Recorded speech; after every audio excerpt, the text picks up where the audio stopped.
Ladies and gentlemen, thank you for joining us.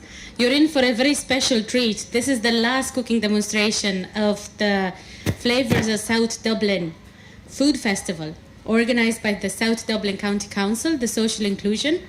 So we're delighted to have Sundeep Bhagat, our Indian chef from 3 fabulous restaurants, Jaipur, Andana and Chakra. Yeah. And we're going to have a lot of spices and a lot of color in our food today. So I'm going to leave Sundeep to tell you a bit more about what is it that he's cooking for us today. Hi, good evening, everyone. It's a pleasure to be here. And I'm going to be doing 2 very simple dishes, something which you can all do at home, and something which is very popular in our restaurants as well. Ananda Restaurant, Dundrum, where I generally cook, is the closest one, I think, out here. Besides that, we have Chakra in Greystones, and one in Docky and one in Malahide. But I picked up 2 dishes from Ananda, 2 of the simplest dishes. I'm going to do goat cheese tikki. It's like small potato cakes with the inclusion of local goat's cheese, and I'm using St. Tola's goat cheese. And the other one is a very simple sautéed lamb with spiced chickpeas. Both of them, anytime, lunch, dinner, to entertain your guests. I'm sure you'll find it easy, because I try to make as simple as possible.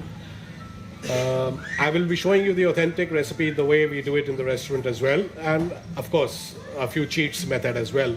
So here we go. Now, throughout the whole cooking demonstration, if anybody in our lovely audience today has a particular question for Sundeep, like what's that particular spice you're using, just put your hand up and I'll come down to you and we can ask Sundeep for that. You see, for a chef to demonstrate a particular dish is literally a one-sided affair. But let me also be sitting there. So I would request, you to be here, your mind to be here as well. So if you want to anytime stop me, ask me about anything about Indian cuisine, any spice, the health benefits, anything at all. You don't even have to raise your hands up. I'll find out. You want to ask a question, I'll stop there and then. All right, so let's go. These are the basic ingredients: some boiled potatoes and some goat's cheese. These are the 2 basic ingredients which are going to be flavored with some shallots, ginger, chilies, some coriander roots, and some basil stems. I would like somebody to come and assist me. You're most, yeah, but hey, good, come on. Yes. We have a volunteer. Yes. Come on, Adi. Yes. Come on. You can come here. We got someone, who can fit in as well. Yeah. What's your name? Just for everybody in the audience to hear. Adishesh. And have you been cooking much, Adishesh? A bit. Do you prefer eating to cooking? Let's tell the truth. Eating. Yeah, I bet. Okay, now you know what you got to do. You got to grate these potatoes in this bowl using this side of the grater, the bigger side, fine? If you can do that for me, please, and I'll give you another potato.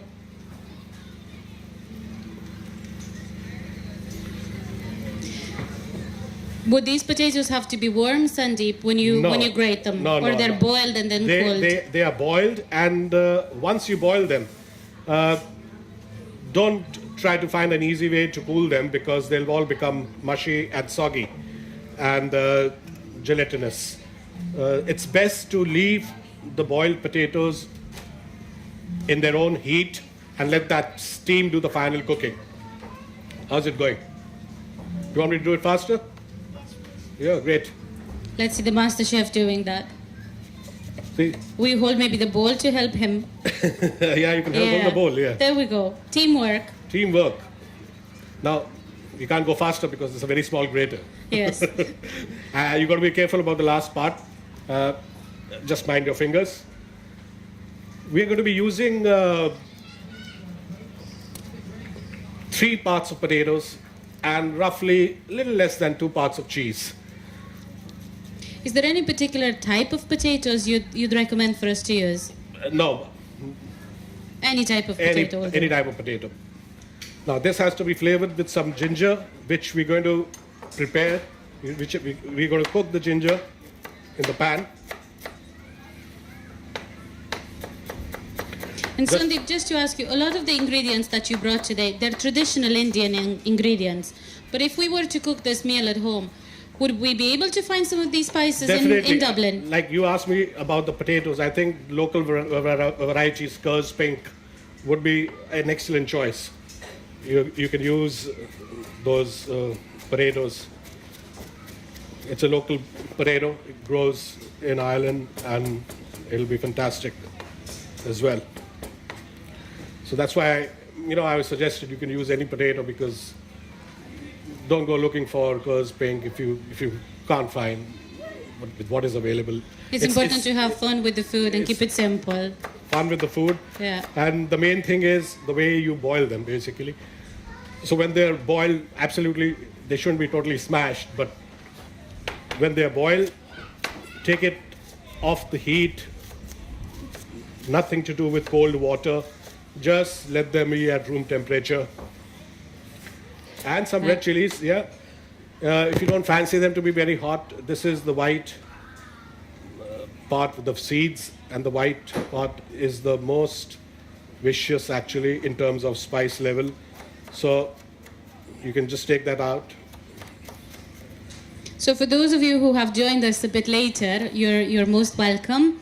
This is Sundeep Bhagat, and he is the chef that is cooking for us some traditional Indian dishes.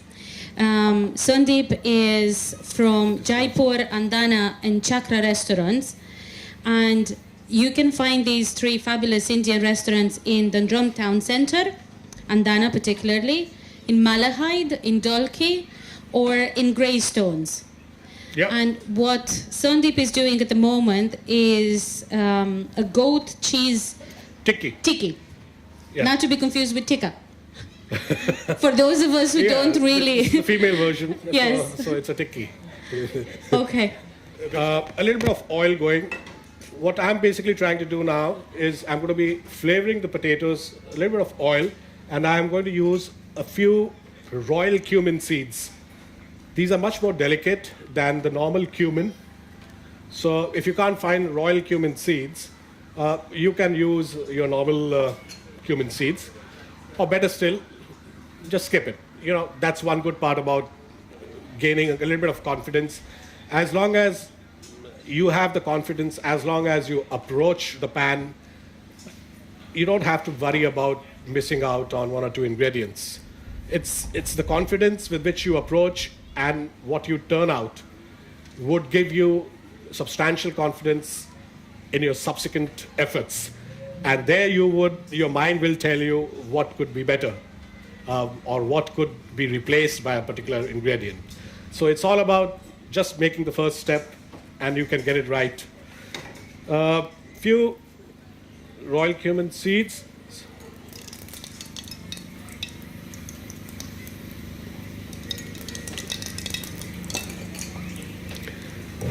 Chopped ginger, chopped shallots and chilies.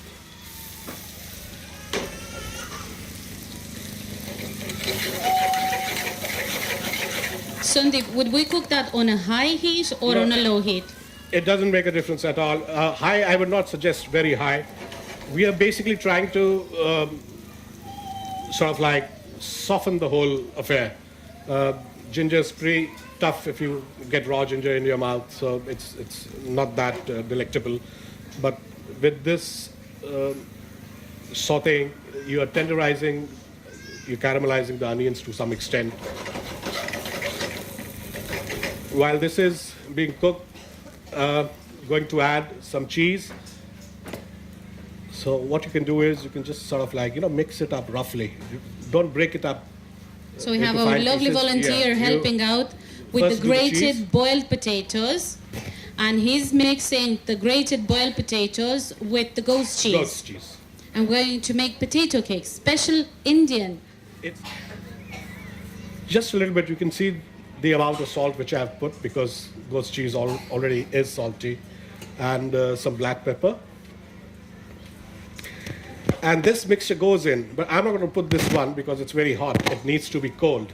So I already have something which is cold just for ease of operations. And I'm going to use some coriander. So for those who are joining us a bit late, the mixture that Sundeep is adding to the crumbled goat's cheese and mashed potatoes is a mixture of hot oil, Royal cumin seeds. dried cumin seeds, chili, And shallots, ginger. and ginger. And Sundeep, it's quite unusual to use the stem from the herbs. Usually we would use the leaves from the basil. Is there a particular reason why you're using the stem? Maximum concentration of the flavor is in the stems. Even for mushrooms, I would say the stems of mushrooms are most flavorful. So we just got to mix it up nicely now. Putting this mixture.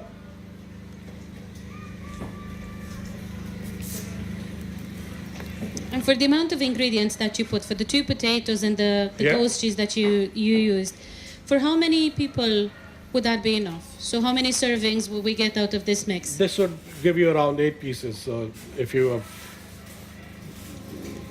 going to have it as a starter, so good for 4. Or if you're going to have it as a... So again, I'm just going to mix it. And that's about it. Your mixture is ready for cooking.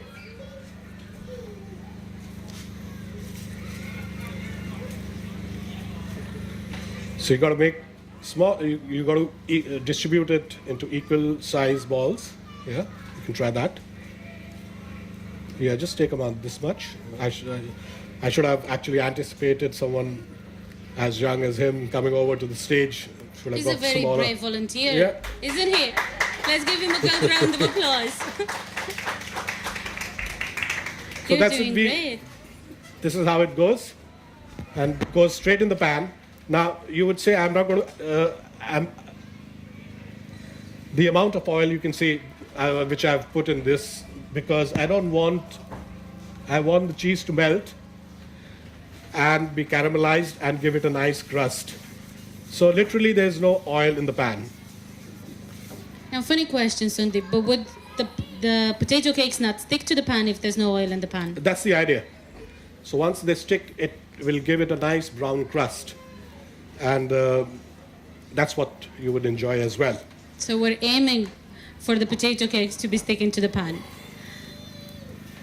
And also because the fat in the cheese is going to do the job of the oil. Yeah, that's enough, I think. You've done an excellent job. Okay? Thank you. Thank you very much. Thank you. You can just throw this. So, how old are you? Goat's cheese? 11 years old. Goat's cheese tikki by 11-year-old. So, Yes. if he can do it, I think I'm sure you guys can do it as well. So, Thank you. Thank you very much. Thank you. while that cooks, we're going to go into the next part of our program. So the first dish that Sundeep is cooking for us is called goat cheese tikki, not to be confused for tikka, because that's very important, so that we're accurate. And the second dish that Sundeep is preparing today is the Chana Masala lamb rack. Yeah. There's something, again, this is a dish which you can't sort of like prepare and keep it in the fridge, and when the guests come in, then you start cooking. It has to be done spontaneously, because if it is not properly stored, you will not be able to get the firm texture. This one's working. Yeah, so there it goes. You can use the lamb rack. I've cut it into the lamb chops, some individual pieces. For ease of cooking, I'm going to be cooking this in the pan as well. So what I'm going to do is I'm just removing the bone. Would you recommend marinating the lamb before? I will. The day before? I will. Not a day before, because this is excellent lamb. It's not tough, it's pretty tender, and you just need to marinate it for, say, half an hour, maximum, let's say, 2 hours or 3 hours. Marination is generally done to basically tenderize the meat. You use an acidic medium or you use tenderizers, which, because of the interaction with the heat, it depends upon the temperature as well. It breaks up the tissues and tenderizes the meat. I won't recommend tenderizing this lovely piece here. And if you see, you might get meat which is this big, even your steak which you get is this big. So if you're not very confident about cooking this, what you can do is you can just butterfly them. It just means you just give it a cut in the middle, holding it firmly. Don't cut through and through. Just open it up and you get a bigger piece. It's like a bigger piece now. More surface area to cook. So something like this would, if you're not really an expert, would overcook, or you might not get the right sort of like stage to which you would like it.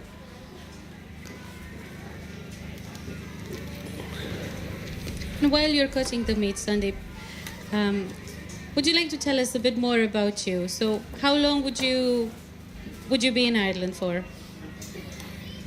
How many years living? This is an important question. I've been in Ireland for 5 years. I originally worked in London for over 10 years. But there's something so remarkable about this country that it's sort of like, you know, put my thought process to about moving around in the world to a standstill. You know, the warmth of the people, the loving nature of the people, the positivity, the happiness around. Look at that. You know, everybody is so happy. Even the animals you see, you can see that delight on their face on a day like this when they're beautifully treated by people.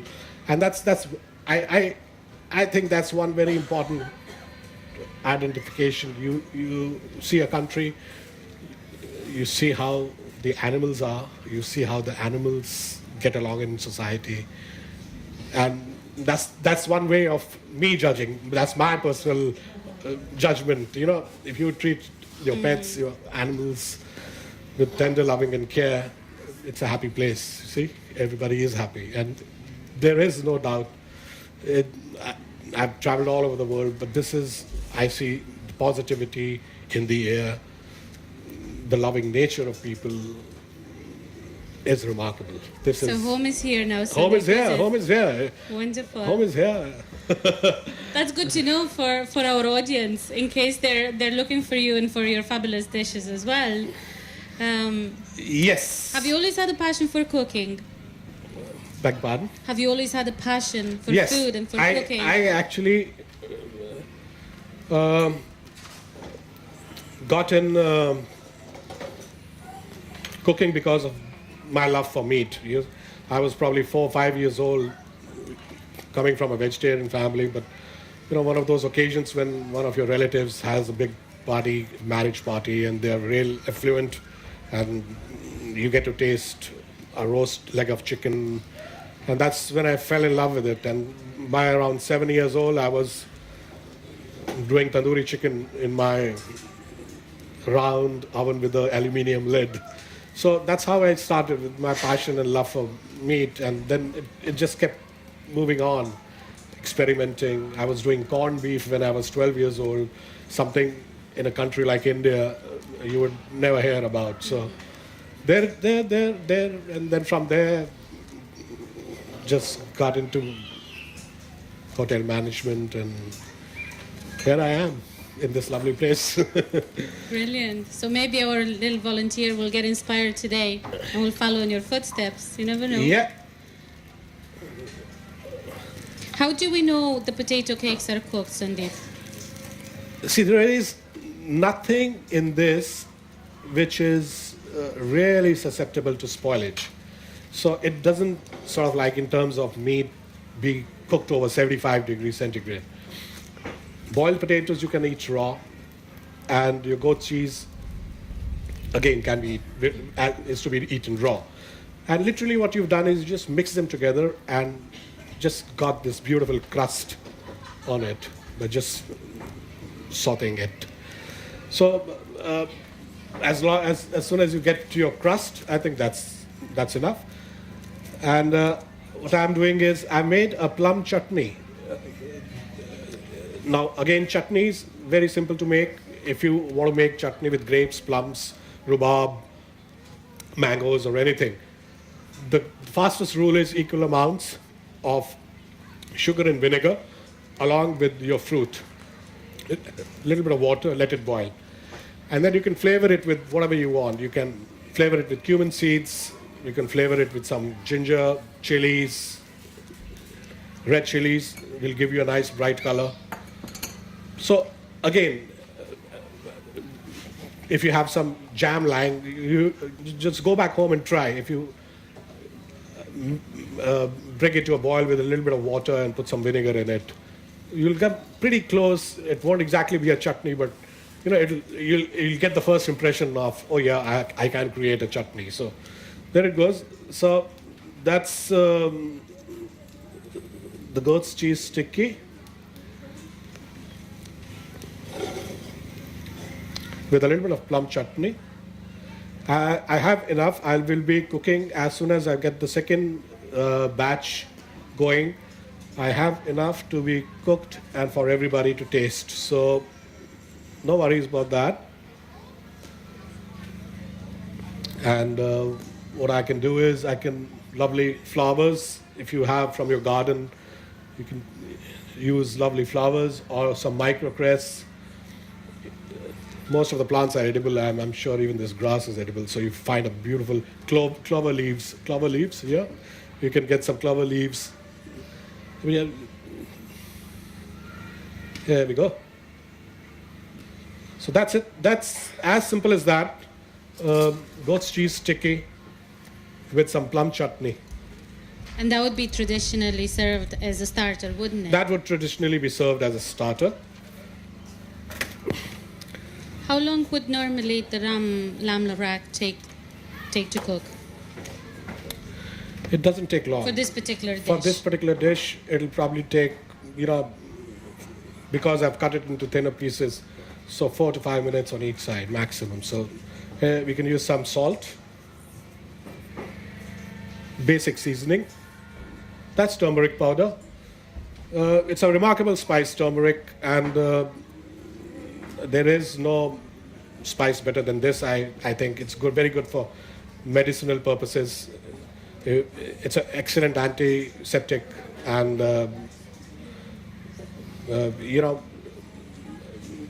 if you're feeling sort of like fluish, if you've got fever, and in the night, if you just take this much turmeric and have it with a cup of hot milk, all the symptoms are gone. I mean, in India, children, everybody, hot milk with turmeric for any minor ailment, it's done. And even when we cut our fingers in the kitchen, turmeric goes over the wound and coagulates the blood so fast. So it's a fantastic spice.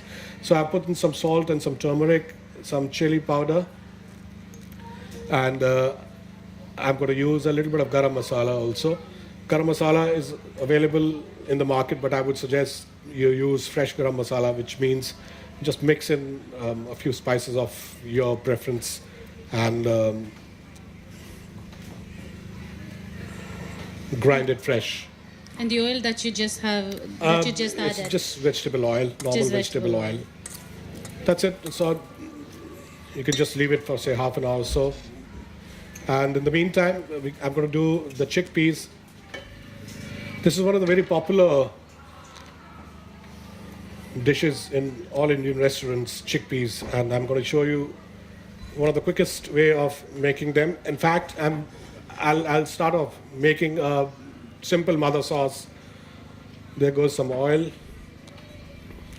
which can be used for other preparations as well. So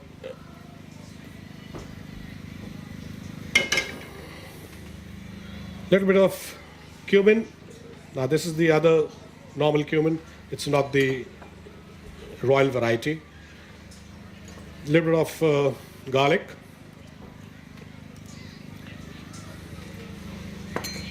And some chopped onions. Would you ordinarily use the red onion or the white onion in your cooking, Sundeep? I would ordinarily use white onion. In our restaurants, we use white, but the red onions are a little bit more stronger. And they give a better kick to Indian food. So these are the basic ingredients. Again, and ginger. So we just remember this: ginger, garlic, onions.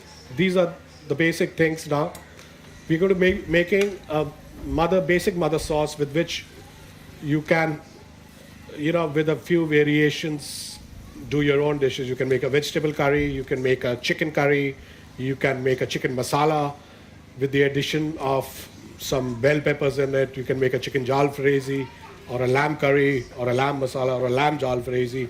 So there's something which we don't do in our restaurants. All our dishes are very professionally prepared.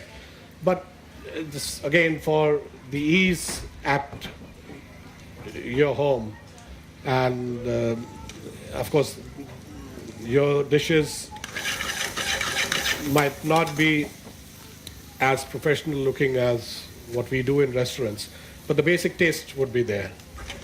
Again, I'm making a small batch, and turmeric, essential part of all Indian curries. Not too much, because it'll otherwise give you a better taste. And just remember, turmeric needs to be sauteed a little bit. You can't use it raw unless you're having it in hot milk as a medicine.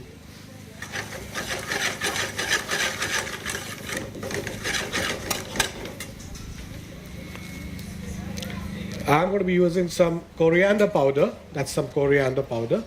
Again, I'm just using the basic essential parts of making a curry. So if you have these, you can very well do the curry at your house. Coriander powder.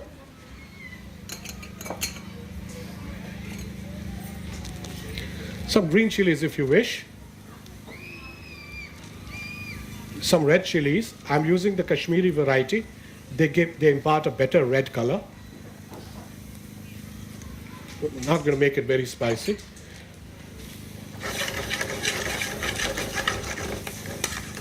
Now you don't need to let the spices burn after that. So you just need to add your acidic medium. Now this, I'm using tomatoes, mostly in all the restaurants. If you have South Indian cuisine, they would probably use tamarind or smoked tamarind or kodampuli stuff, which a fruit from the mangosteen family, which locally grows in South India. But tomatoes, again, if you don't want to use tomatoes, you can use a little bit of yogurt. And again, just suggest that there's no fear in cooking. A little bit of yogurt can also go in. And what type of yogurt are you adding? This is normal right natural yogurt. Natural. You can use hung yogurt. You can use thick yogurt. Do you recommend using low-fat yogurt or stick to the full-fat yogurt? Local, definitely. Now that's about it, you see. Now, it's as simple as this. Literally, your curry sauce is made, okay? Now, what I do is, I can put some lamb in it, put some stock in it or water in it and boil it. I get my lamb curry. I cook a lamb, reduce it, and depending upon the quantity of the masala, I can reduce it and make it into a lamb masala. I can put some peppers in it, mix it close to a jal farezi, chicken, vegetables, and instead of adding water, I can add coconut milk. So just to remind our audience, the basic sauce is oil. Oil, cumin. If you don't have cumin, no worries. Garlic, onion, ginger, turmeric, red chili, coriander, tomatoes. That's it. That's it. It's so simple. And now I just need to sort of like, just cook it. I haven't added salt. A little bit of salt. So while this cooks, we can start cooking the lamb. Sandeep, do you peel the tomatoes or do you leave the skin on the tomatoes? Better texture. You see, if I'm making it at home, I would leave the skin on. It's fiber. Nothing goes to waste. It's good for your body. But in my restaurant, to make special dishes, what we do is we make big batches. So we use it with skin, and then ultimately we strain through a conical strainer. So all the skin comes out. And that's how we smoothen our sauces as well. But again, if you want to cook the tomatoes in your house, just blanch them for say around 10 to 12 seconds, remove the skin, chop up the tomatoes. You get a better texture of the final sauce. Definitely a better texture. So Sandeep, what would be roughly the cooking time for the chickpeas? I know that today we're using a very improvised cooker and it's a very improvised environment. But if we were to cook that at home, how long would that take to cook, roughly? If you're using canned, it's as good as ready now. So it's not taken more than 10-15 minutes. But if you use it from the raw stage, again, like I said, soak it overnight. And then once they are boiled with the soda, very much the same way to finish them off.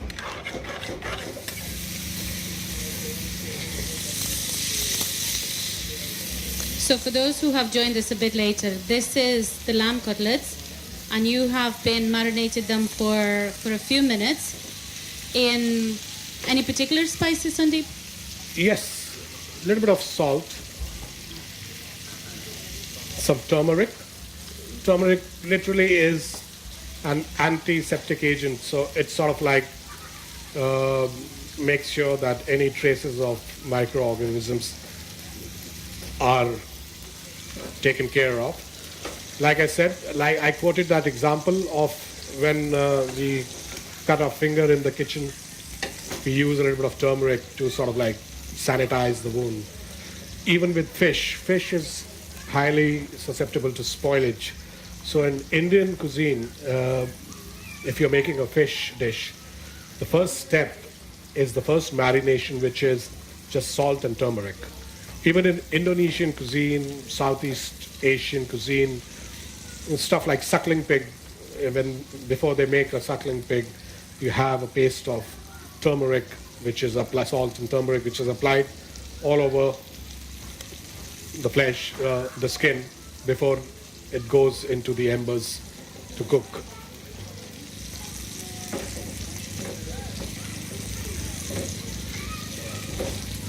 Could we bake the lamb as an option, or would you recommend not doing that and just taking to the frying? I am going to, you see, I've seared the first side, the second, I was not planning to use the oven, but we have our oven ready here. So here we go. This batch can go in the oven for 5 to 6 minutes, and I'm going to make another batch. Just to make sure we have plenty for our audience to sample. I have another batch going. Now, there's something called enhancing a dish in Indian cuisine. Your curries, you enhance the taste. Now that is just to lift the acidic level, and it sort of like literally takes it to a new level. Amount of lemon juice, again, I use is just about this much. So that is enough to sort of like lift the dish up.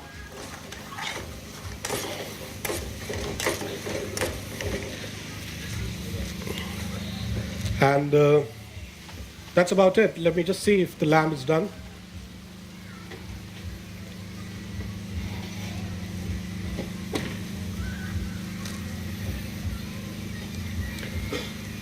Yeah, it's done.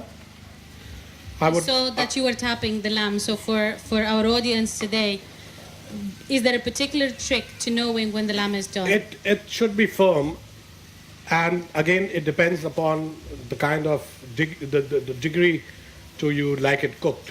So it's basically an experienced hand which you can press and find out whether it's rare, medium, or well done. Because I wanted it well done, it's pretty firm. You are most welcome to come and test it yourself. Let's take it to a new direction. It's not what I plan to do, but It's your dish. It's your dish, Sundeep, and it's you teaching us about the I'm making a third one now. the Indian cuisine. Okay, I'll just quickly, I'm just going to go crazy now with this. Some shallots.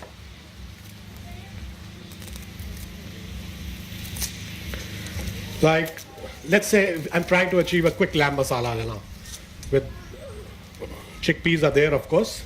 The first batch is done. So we're having a second variation too. Yeah, just a this dish. variation, just to give you that confidence, you see. Shallots, garlic, ginger. So some basic ingredients have gone in. Some green chilies. Okay, now I just need a little bit of... Sundeep, we have another question from our audience. Yeah, Wondering about sweating. You know, if you have too many pieces, I just noticed there's a lot of pieces of lamb in the pan. yes. You know what's happening now? Because there are a lot of pieces, I've put in a few shallots, some ginger and garlic. So the moisture from that is going to tenderize the onions, the garlic and the ginger simultaneously.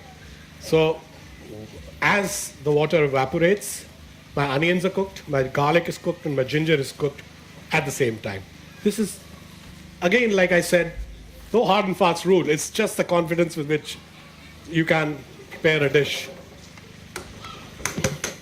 Does it matter about the weight for the spice in each dish?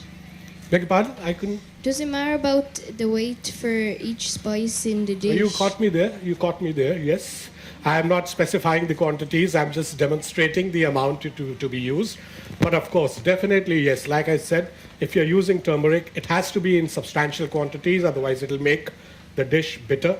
If you're using black pepper, again, in substantial quantities. But coriander, you can use in a little excess. And chilies, again, in substantial quantity. Otherwise, you'll have a dish which is going to be very, very spicy.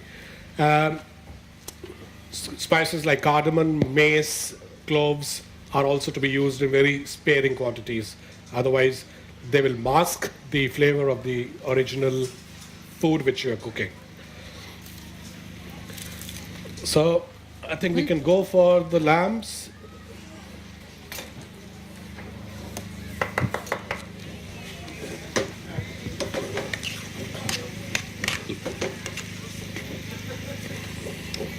We have the chickpeas first.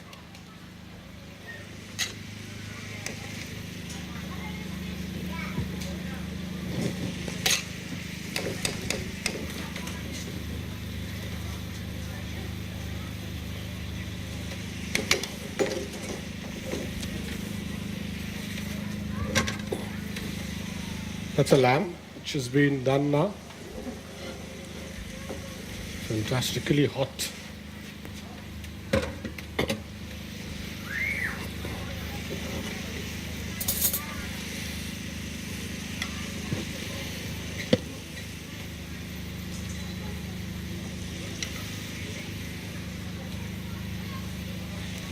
Just Do you use two any pieces. particular herbs to garnish this? Yes. This dish. Traditionally, mint Mint would go very well.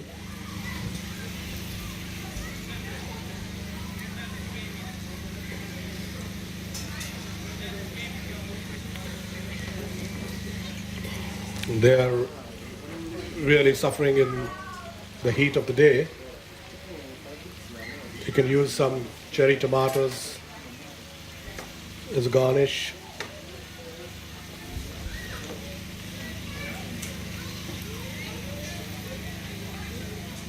And what ingredients would you have put in the dressing?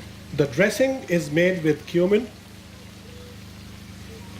and some honey and some oil and some lemon juice. This is a very simple dressing. The Indian twist is the cumin in it. So here we go, we have some salad leaves. Not a big plate, but it will suffice for the purpose of presenting. We have the lamb with chickpeas, and we have the goat cheese with your plum chutney out there. So for our lovely audience today, the Indian name for our dishes, just to remind our audience Chana again, masala, Chana masala would be the main course. yes, and the goat cheese tikki. Goat cheese tikki and the chana masala. I'm just making a quick dish.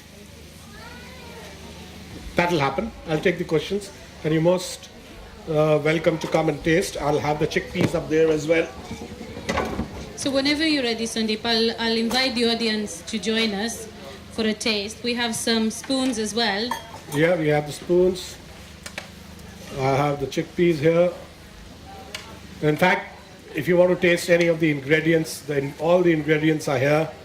You can taste some chutney. I have a variation. I have a gooseberry chutney as well. I can very well, just garnish with a little gooseberry chutney as well here. So that'll give it a nice twist also. It's all about how you want to do it. There are no strict rules, as long as you achieve edible results. So again, like, coriander powder. Here, coriander powder. Chili powder. So we're coming close to that mother sauce, you see? And the lamb is already there. The lamb is cooking. So, chili. And the tomato.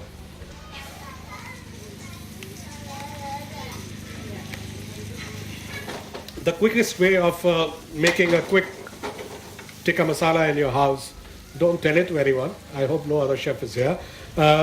Just get hold of tomato paste, good quality tomato paste, mix it with a liberal amount of butter. Now, the tomato paste is in a pan. Liquidize it a little bit, add some water to it because you're going to boil it. So water, liberal amount of butter, and a liberal amount of cream, and some honey, and some salt, and some chili powder. Okay? Now that's about it. Just boil it. Nothing, no sauteing, nothing. Just boil it. Towards the end, close your eyes and taste whether it sort of like tastes like a tikka masala or no. There's one very important ingredient. It's called Kasuri Methi. It's dry fenugreek leaves. Unless you put that, you're not going to get anywhere close to a tikka masala as well. So just boil it. Honey for sweetness. Towards the end, if you think that you need to balance the sweetness, a little bit of lemon juice. Put your vegetables in it. Put leftover roast chicken, tikka masala, something. It's not going to be very, very attractive, but yes, it'll do the trick. You see, I think should be cooked now. So that's Unique tips only here. That's a quick third dish, which was not on the show, but just to sort of like give you an idea of what you can do and how you can do. I did it. Quick way of doing a korma. The taste literally comes from cashew nuts or almonds. You see?